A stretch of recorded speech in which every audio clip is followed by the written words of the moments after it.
I trust you've seen the experimental unit in the aqueducts. Well, what do you think? If not for the sword embedded in her chest, I could mistake the corpse for being alive. Indeed.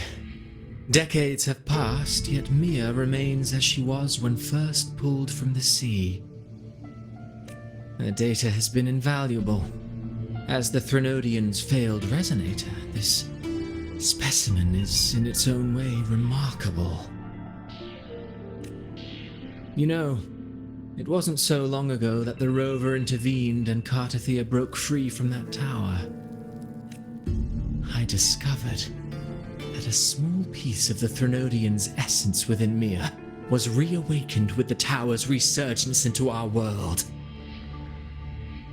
Sounds as though you found new inspiration.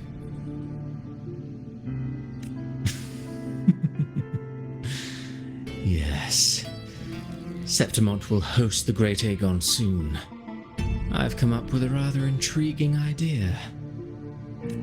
Before her death, Mia also attended the tournament. I'll use that as the fictitious anchor to craft a play to rewrite reality itself.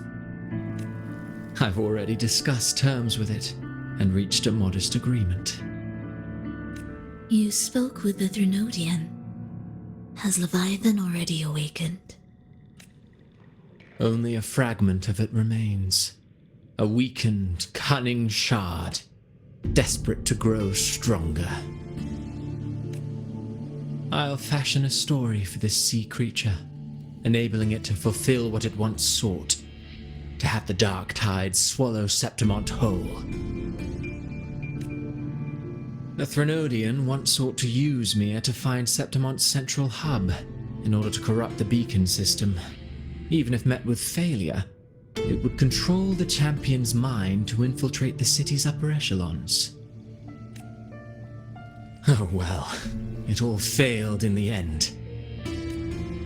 In the face of her futility to resist corruption, that girl chose death. She drove a sword into her heart and leapt into the sea before choking on her own blood. Fascinating, isn't it? Faced with the same predicament, strength and weakness still make a difference.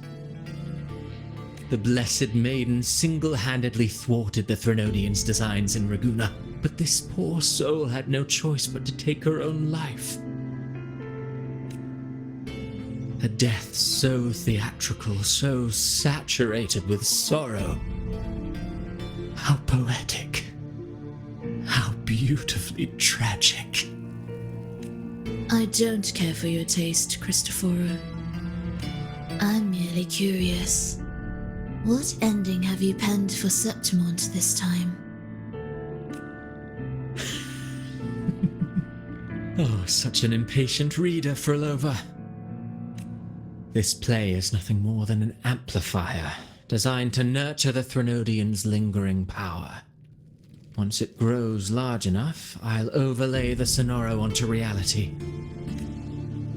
All that's needed is for Domina Julia to select the right champion. Swapping out the protagonist is hardly a challenge. Once the sea creature grows within the cradle I forged from the dark tide, the hymn of journeying paradise will spread from Septimont across Renacita. Really, compared to those Septimontians who've long forgotten Mia, the story I've written for her is far more thrilling. Don't you agree? And what if it fails? Then so be it. You know, Phrolova, stories are but mankind's attempt to imagine and rehearse fate. If this play proves Rover worthy of becoming the protagonist of my story, if they pass their trial by fire, then isn't that a victory as well?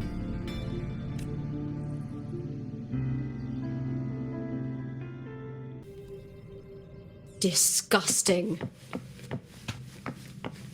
To treat Septimont like a plaything. Unforgivable. What is so poetic or romantic about a story where someone is driven to death?